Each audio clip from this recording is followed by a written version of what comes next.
Il pensait commencer sa journée comme toutes les autres, mais ce minuscule chiot couvert de terre ne l'a pas seulement suivi, il l'a choisi. À chaque pas, le petit animal insistait. Gémissait. Le fixait avec des yeux suppliants, comme s'il portait un secret trop lourd à lui seul. Ce que l'adjudant Thomas Lévy allait découvrir ce matin-là, au bout d'un vieux sentier oublié, allait briser le silence, et son cœur. Car ce chiot ne s'était pas perdu. Il criait à l'aide. Et ce qu'il allait révéler allait tout changer. Restez avec nous, car cette histoire incroyable vous laissera sans voix. Avant de commencer, n'oubliez pas de liker et de vous abonner. Et surtout, je suis curieux, d'où nous regardez-vous? Indiquez votre pays dans les commentaires. J'adore voir jusqu'où voyagent nos histoires. Le froid de janvier laissait un voile pâle sur les rues du petit village. Le matin se levait à peine, dans ce silence particulier que seuls connaissent les lieux oubliés du bruit. L'adjudant Thomas Lévy tenait son café entre ses mains calleuses, adossé à la portière de sa voiture de patrouille. C'était son rituel. Observer. Respirer. Rester présent. Même quand rien ne bougeait. Il pensait que cette journée serait comme toutes les autres. Sans surprise. Sans bruit. Sans urgence. Mais un son discret l'a interrompu. Pas un cri. Pas un moteur. Quelque chose de plus fragile. Des pas. Petits. Rapides. Approchant derrière lui. Il se retourna doucement. Et le vit.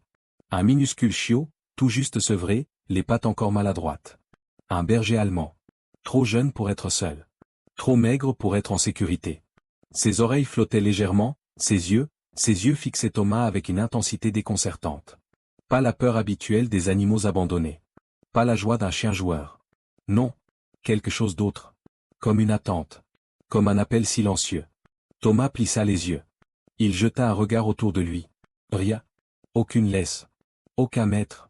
Aucune trace de présence humaine. Le chiot était seul, planté là, sur le bitume glacé, à quelques mètres de lui.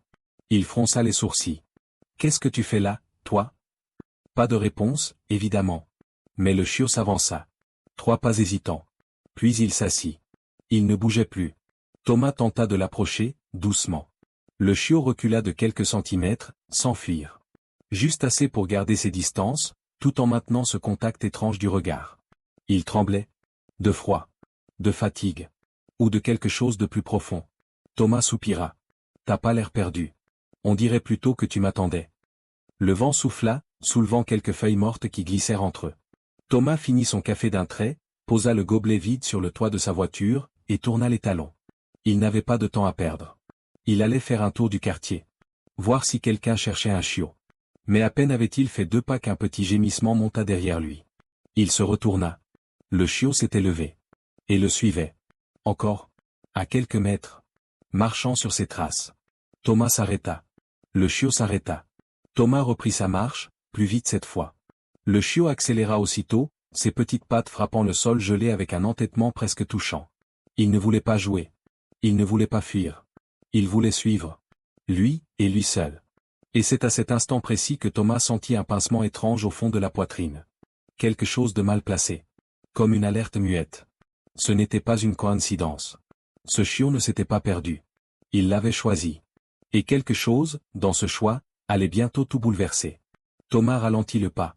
Le petit chiot continuait de le suivre, sans hésitation, comme s'il connaissait ce chemin par cœur. Ce n'était pas normal. Les chiens errants fuient ou quémandent. Celui-ci, insistait. Le policier s'arrêta à nouveau. Il se tourna. Le chiot s'était assis, bien droit, la tête légèrement penchée. Ses yeux ne clignaient presque pas. Comme s'il attendait quelque chose. Comme s'il avait besoin que Thomas comprenne. T'as pas froid, toi, murmura-t-il. Le chiot remua à peine la queue, pas de joie, de soulagement. Comme s'il reconnaissait la voix, ou la douceur du ton. Thomas s'abaissa lentement, genou au sol. Il tendit la main, paume ouverte. Le chiot hésita. Il avança d'un pas, puis recula. Pas par peur. Par prudence. Il voulait attirer Thomas. Mais pas qu'on le touche. Pas maintenant. Et soudain, il se retourna. Fit quelques pas rapides vers l'angle de la rue, puis s'arrêta, se retourna encore, et le fixa de nouveau. Une invitation. Thomas resta figé. Ce n'était pas un comportement instinctif.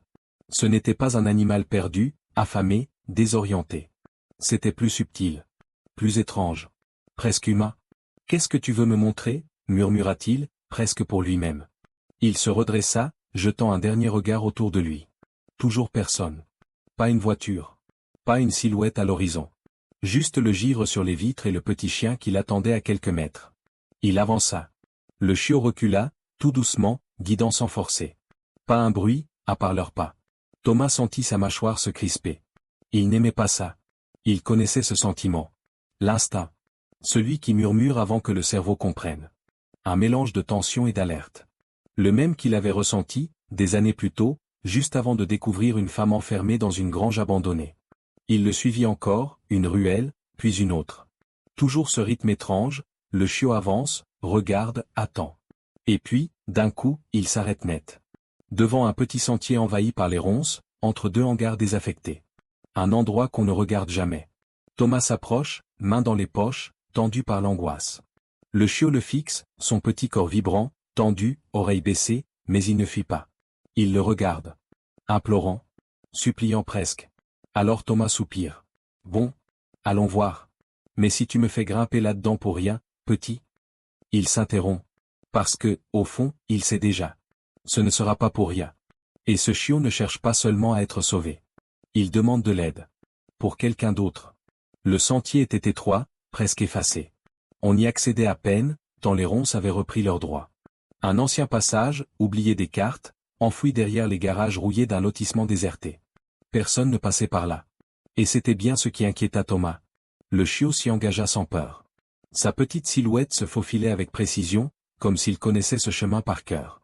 De temps en temps, il se retournait, pour vérifier que Thomas suivait bien. Le sol était meuble, couvert de feuilles mortes. Le silence devenait de plus en plus dense, comme si la forêt elle-même retenait son souffle. Plus un bruit de circulation, plus aucun chant d'oiseaux. Juste leurs pas, et les branches qui craquaient sous leurs semelles. Thomas avançait lentement, les mains crispées dans les poches de sa parka. Son regard balayait les alentours. Il connaissait trop bien ce genre d'endroit. Ce n'était pas un raccourci. C'était un lieu où l'on cache. Où l'on évite d'être vu. Au bout de quelques mètres, le chiot s'arrêta brusquement. Il renifla le sol avec insistance, tourna sur lui-même, puis émit un petit aboiement sec. Thomas s'accroupit. À cet instant, il aperçut quelque chose, dissimulé entre deux racines humides. Un morceau de tissu. Arraché. Frangé. D'un rose passé. Et à moitié couvert de terre. Il le ramassa avec précaution. Une manche. Enfantine. Ou féminine. Son cœur accéléra. Il regarda autour de lui. Quelque chose ne collait pas. Il y avait des marques au sol. Des traces récentes. De chaussures. Mais aussi, des lignes, comme si quelque chose ou quelqu'un avait été traîné. Il se redressa d'un bond, les sens en alerte. Le chiot s'était remis en marche. Cette fois, plus vite. Presque en courant. Il s'enfonçait dans le bois, filant entre les arbres, les oreilles plaquées, la queue basse. Thomas le suivit sans réfléchir. Quelque chose le tirait vers l'avant. Ce n'était plus de la curiosité. C'était du devoir. De l'urgence. Après une cinquantaine de mètres, le chiot s'arrêta net, au bord d'un talus. Là, sous une couche de branches cassées, se trouvait un téléphone. Brisé. Couvert de boue. L'écran éclaté. Il ne sonnait pas. Il n'était plus qu'un objet mort. Mais sur l'écran éteint, à travers les fissures, une photo de fond d'écran était encore visible. Une jeune femme, souriante. Et dans ses bras, ce même chiot. Thomas sentit son estomac se nouer. Il ne s'agissait plus d'une simple promenade dans les bois. Ce petit chien n'était pas un errant. C'était un témoin. Et ce qu'il essayait de montrer? Thomas n'était peut-être pas encore prêt à le voir. Thomas resta un instant immobile, le téléphone brisé encore dans la main. Le froid ne venait plus de l'air. Il montait de l'intérieur. De cette certitude lourde, écrasante, que ce qu'il suivait depuis quelques minutes dépassait déjà tout ce qu'il avait imaginé. Le chiot gémit doucement, comme s'il sentait le poids de la découverte. Il se frotta contre la jambe de Thomas, puis repartit aussitôt, pressé, nerveux. Cette fois, il ne guidait plus calmement. Il suppliait. Le terrain descendait légèrement. Le sol devenait plus humide, plus instable. Thomas glissa presque, se rattrapant à une branche. Il inspira profondément, tentant de calmer les battements sourds de son cœur. Chaque pas l'enfonçait un peu plus dans quelque chose qu'on ne pouvait plus arrêter. Le chiot s'arrêta près d'un arbre déraciné. Il gratta le sol avec insistance, ses petites pattes projetant feuilles et terre dans tous les sens. Puis il recula brusquement, comme effrayé par ce qu'il venait de sentir. Thomas s'agenouilla. Sous les feuilles, il vit d'abord une chaussure. Féminine. Sale. Tordue. Son souffle se coupa. Il écarta doucement les branchages. Lentement. Comme si aller trop vite pouvait rendre la scène irréelle, ou pire, définitive. Puis il la vit. Une main, pâle, immobile, à moitié enfouie dans la terre froide. Thomas sentit ses jambes faiblir. Il posa une main au sol pour ne pas tomber. Son regard remonta, centimètre par centimètre, jusqu'au visage. Une jeune femme.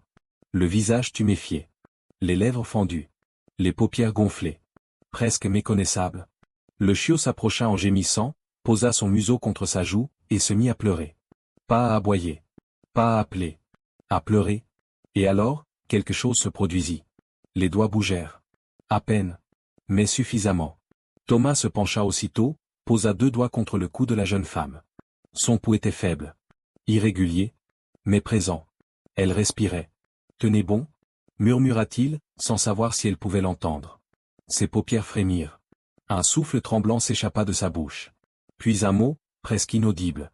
Un nom. Milo. Le chiot réagit immédiatement. Il gémit plus fort, se pressa contre elle, comme pour lui dire qu'il était là. Qu'il n'était jamais parti. Thomas sentit sa gorge se serrer. Il attrapa sa radio d'une main tremblante. Centrale, ici Lévis.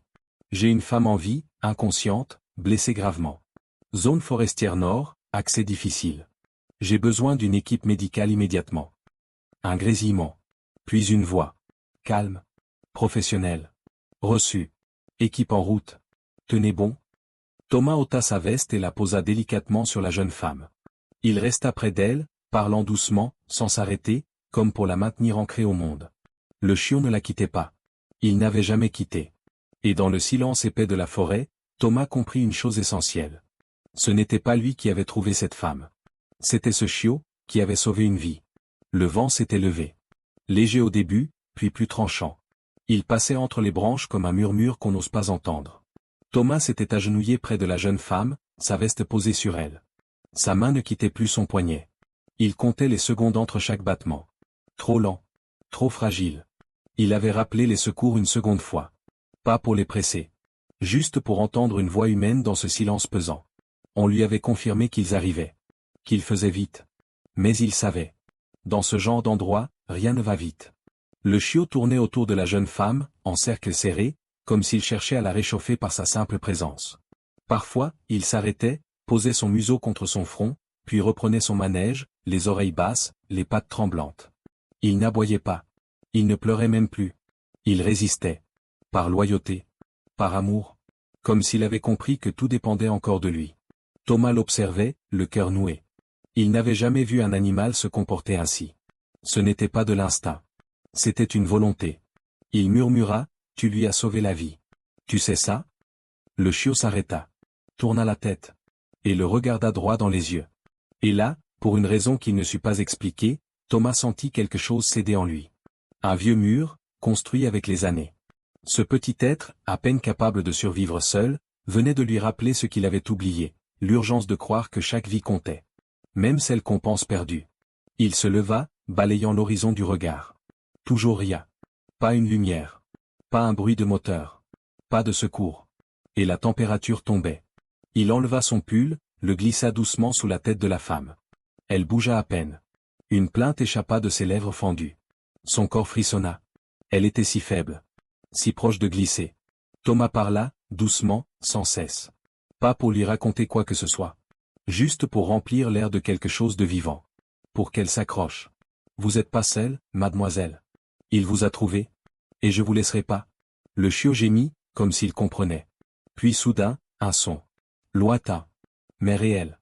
Une sirène. Faible au début. Puis plus nette. Puis des branches qui craquent. Des voix. De la lumière. Des torchers. Thomas se redressa.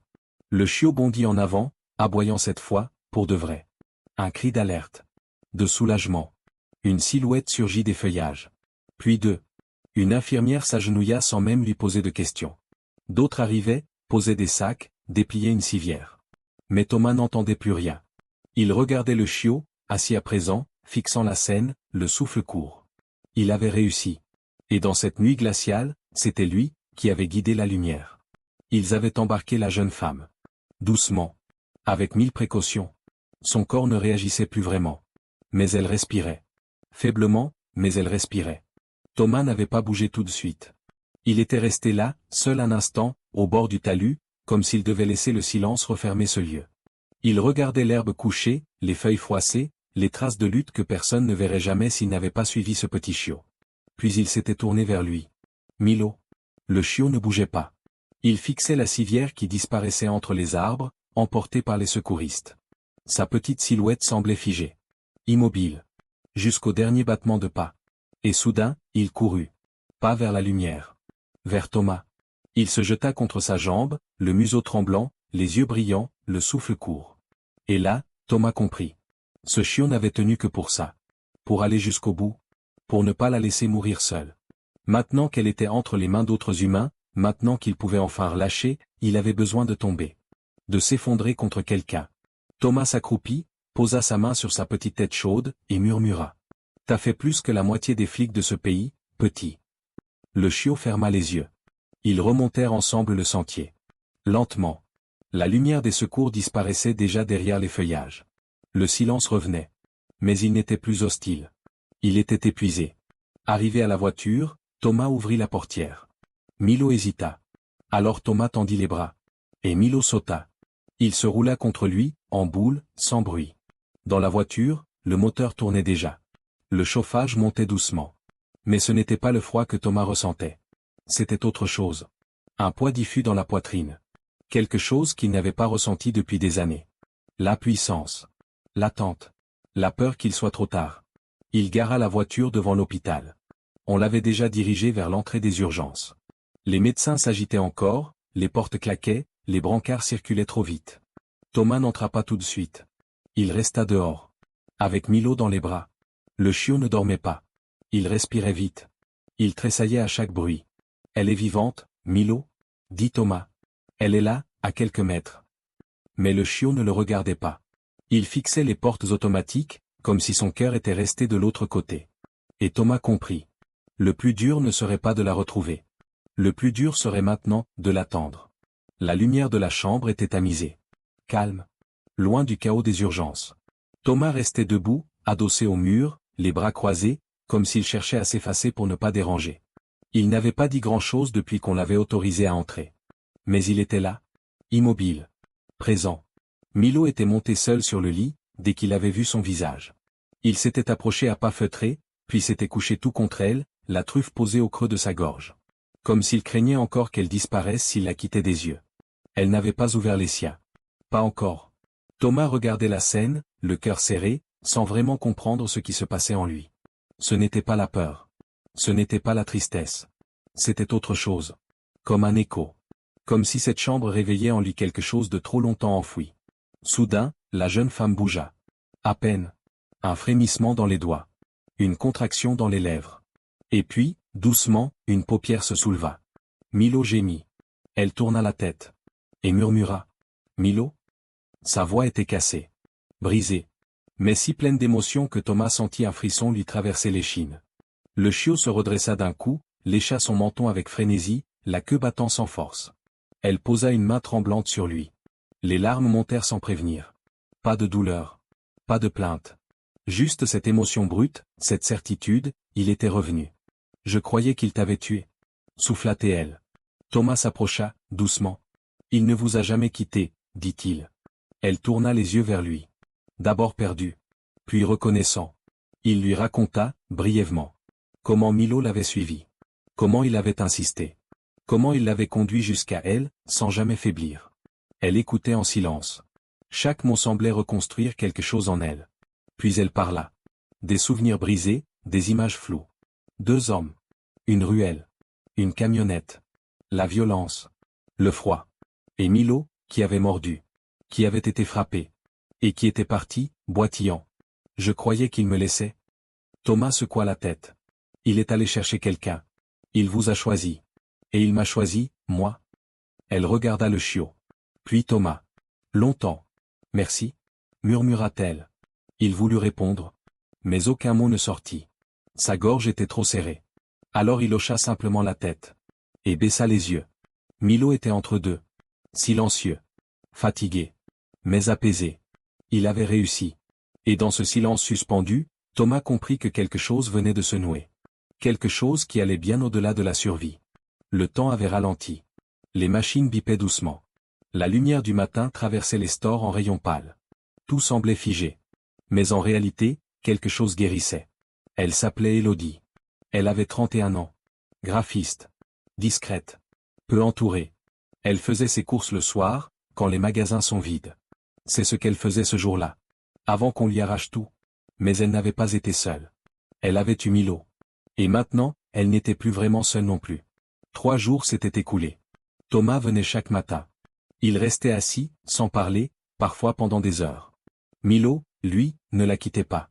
Il s'endormait contre son flanc, puis se réveillait en sursaut, comme s'il craignait qu'elle disparaisse à nouveau. Élodie lui parlait doucement. Elle lui racontait tout. Les souvenirs, les douleurs, les silences aussi. Et Thomas, sans rien dire, écoutait tout.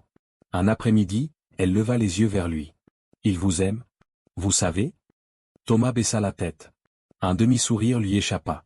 Il répondit à voix basse. « Je crois, que moi aussi. » Elle le regarda longtemps.